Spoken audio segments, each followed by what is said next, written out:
Hey, Mike Brailsford of Brailsford Works. Thank you for joining me back in my shop. I appreciate it. Today, while I'm patiently waiting for my new lathe to arrive, I am working on some cutting boards. My stock of cutting boards has dwindled to, I think, one or two, and it's time to refresh it. So I've got some maple that I glued up last night. This is all scrap from the Rex Holly Springs cafe tables that I made over the summer. And the stuff piles up, and eventually I gotta do something with it. And so I've got it glued up where I can now run it through my planer, and then I will be able to cut it into strips. And we'll show you that part when I get to it. So here we go. So when I'm making cutting boards from scrap, I'm really not that worried about the dimension of the wood. I want them to be in this ballpark, but one's a little higher than the other, doesn't matter. What I am concerned about is having two flat sides to glue together. So I will run them through each piece through my planer just to get the sides flat, and then I can glue them up. And that's all there is to it. The object here is to do them fast and get rid of the scrap. So here we go.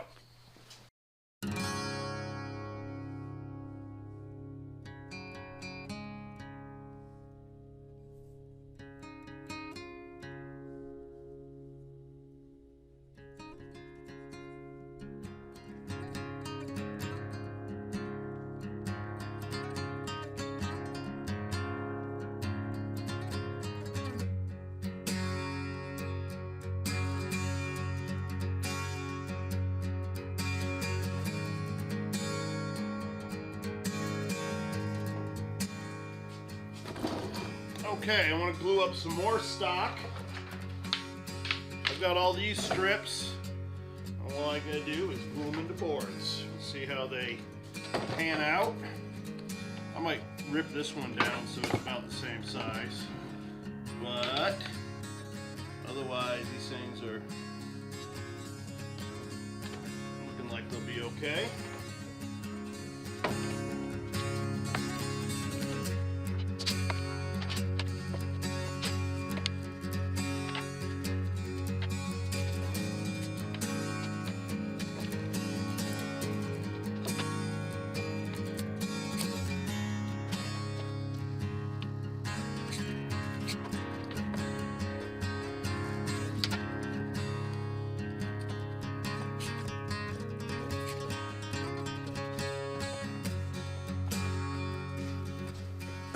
So here I've got my maple strips that I'm just going to glue up into a great big board.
So now just clamp it up. These are my Harbor Freight pipe clamps, and I defy anyone to give me a reason why you should spend the money on something like Jorgensen's or Bessie for regular pipe clamps, not parallel jaws. But when you're talking about regular pipe clamps, there's absolutely no reason. I've had these for years, and they've done a great job.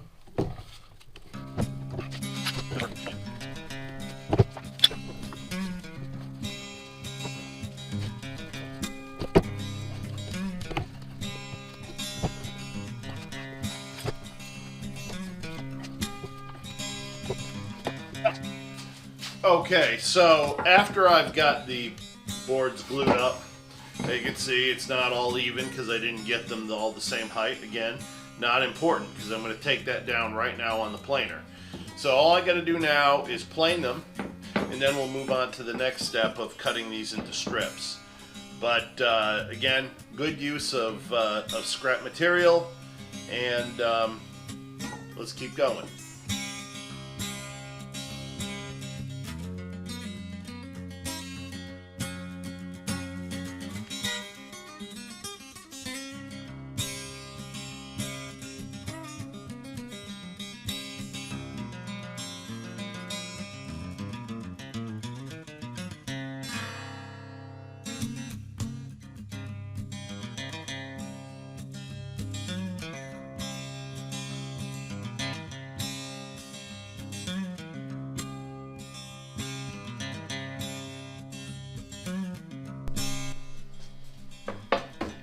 So this is what you end up with. Board, nice and flat, with all these joined pieces together. So now all I can do is cut them into strips and then glue them up into a cutting board.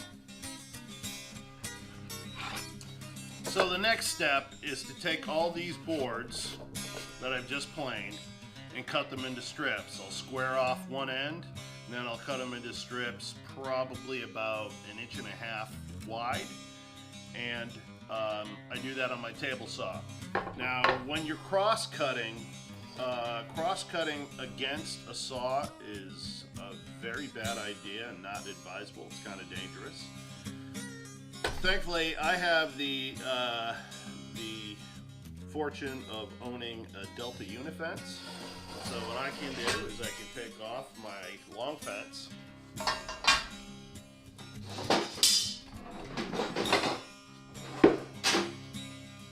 and put on my cutoff fence,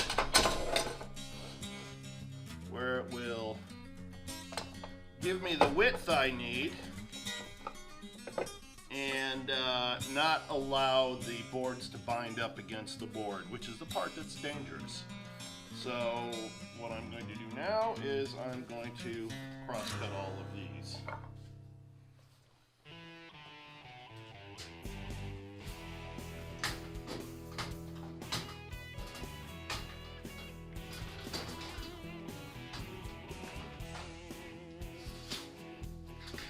It's also nice when doing the longer boards. I have a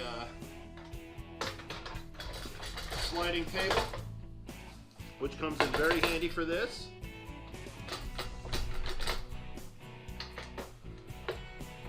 This one's from Grizzly. It's been okay. The accuracy is only as good as you can make it because it won't just lock into place. The indents on it aren't going to be exact. They're too sloppy, and it won't come off as being perfectly 90 degrees. So I always use a square against my blade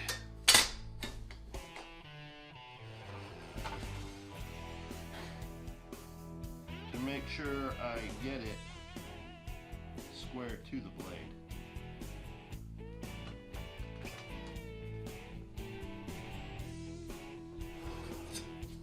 Alright, now I'm ready to cut some strips. And as always, use eye protection.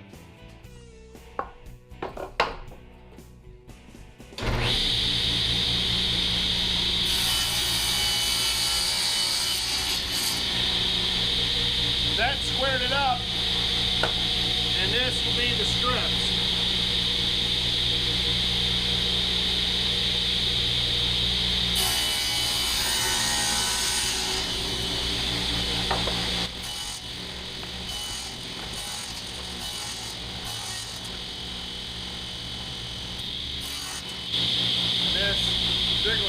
garbage.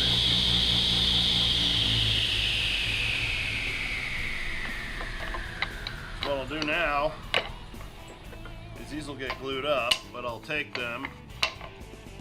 Right now they're basically relatively in the order that they were cut, but they'll be organized and flopped around and made to look better. Also, when I am cutting these, if I have any left that could in the future possibly be used as another board, like this one, there's still a good inch or so here left. So I can cut this, and I save all these cut-offs because I use these for boards too. And I just do it when I get enough of them. This cutoff is not enough to do anything with, so this is going to the burn pile.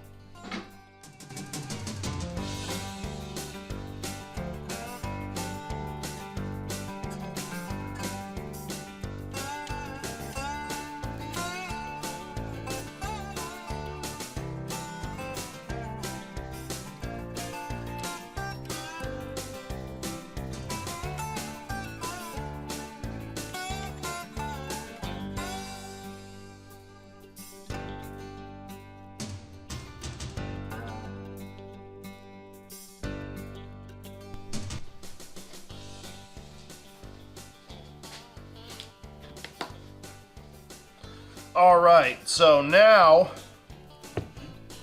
time to glue up the board itself.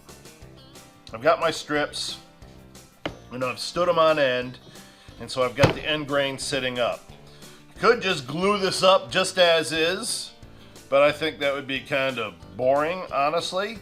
I could just take it and turn every other one over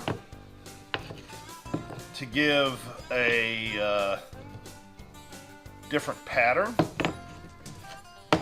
So it would look like that, which would be fine. But this board would be kind of small. This all came from one board, and I think it would be kind of small. So I want to mix them with others. So what I will do is I will take this and I'll spread it out, because I like this to be, I like my boards to be about 13 by 16 or so. And it's not engraved in stone. I do various sizes. So I'm just grab some of the others that I've done. Some of the other boards, they're all cut to the same size. So what I can do is just pick and choose, put them together at random, and make all sorts of different boards. It also gives me the chance to sort out if there's any of the strips that have defects in it that I don't like, that I can pull them out and maybe use them for something else.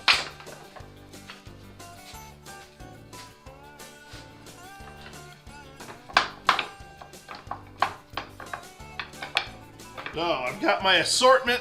Maybe what I'll do is I'll just take this, put it over here. What I'll do is just take one from each and just kind of go like that so it appears random.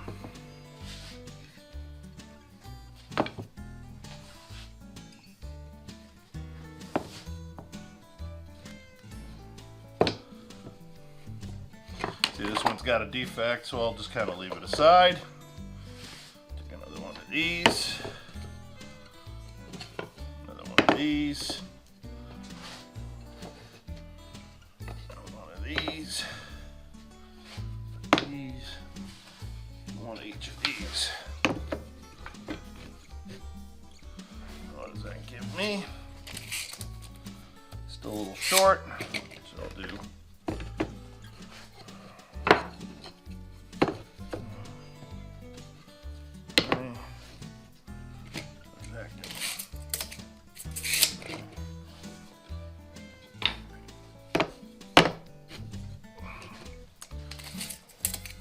That's 16 right there.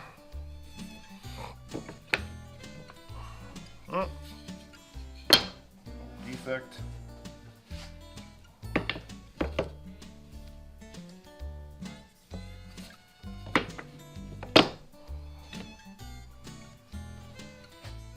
All right.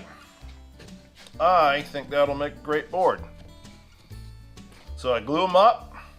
and get them clamped.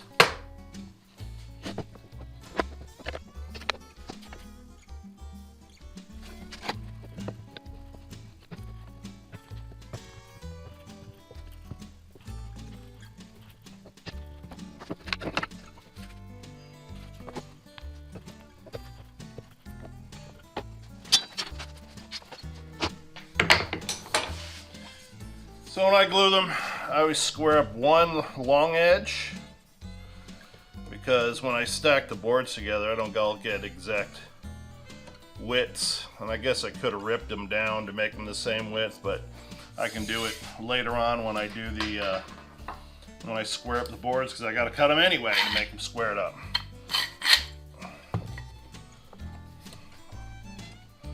So that just saves me one extra step. And with a board that's, you know, this wide, it honestly, it takes 3 clamps.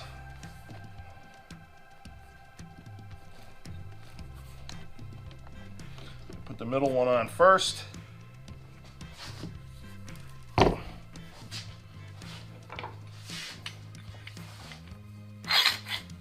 then the 2-inch ones. And if I have anything like this little pocket, this will be the bottom of the board, and I'll just fill that with some 5-minute epoxy. But it's going to be the bottom of the board, it'll be fine.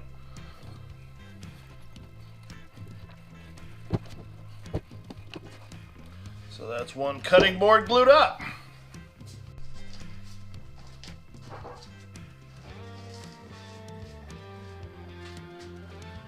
Alright, so it's been a couple weeks, honestly, since I worked on the boards, and it's time to get these things unclamped. Some of them are ready for sanding and finished that way, and others need more work. So this one is going to need some trimming, but it's about ready to go.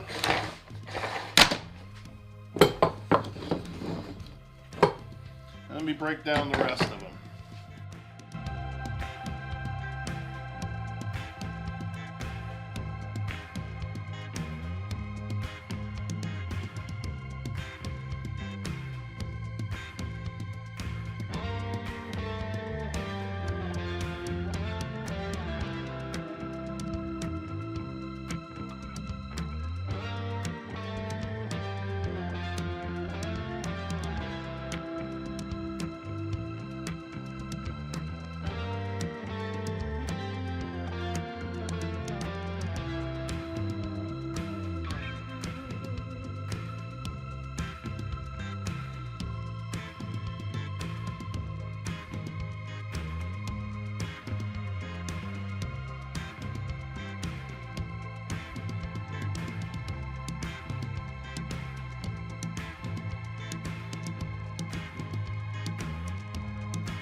So I'm going to continue putting the feet on my boards.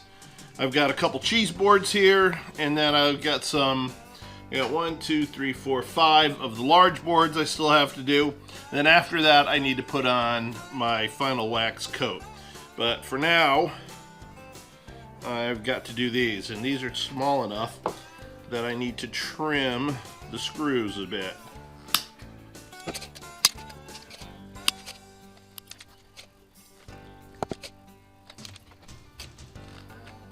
And in case I haven't mentioned it before, the best source I've gotten for the bumpers and the feet is McMaster-Carr. They're just like W.W. Grainger, except in this case, their prices are way more reasonable. Of course, W.W. Grainger is very proud of their stuff, and it's usually pretty expensive. But they have everything.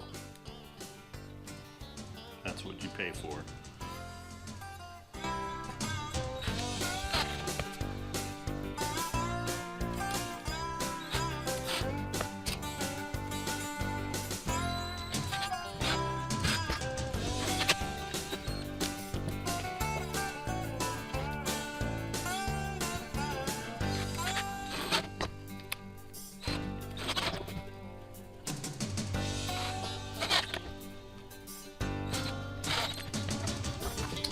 Alright, I'm going to finish the rest of them up at high speed.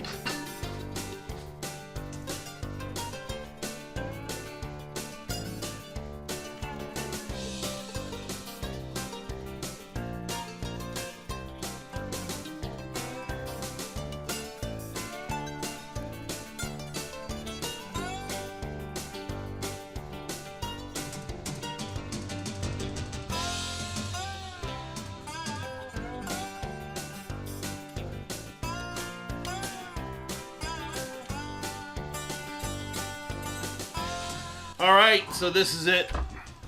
Finally finished these up. These will be going on sale April 30th at the Southern Pines Spring Fest. And I hope to sell them out. That'd be nice. Along with a lot of my other stuff I'm making. So if you are in the North Carolina Triangle Sand Hills area, please come on out and take a look. There'll be lots of people out there. Alright, thank you all for watching. If you think you've gotten any value out of this video, please click like and subscribe. I'd appreciate that. And leave me comments. I answer everyone. And as always, please stay safe. Everyone, bye-bye.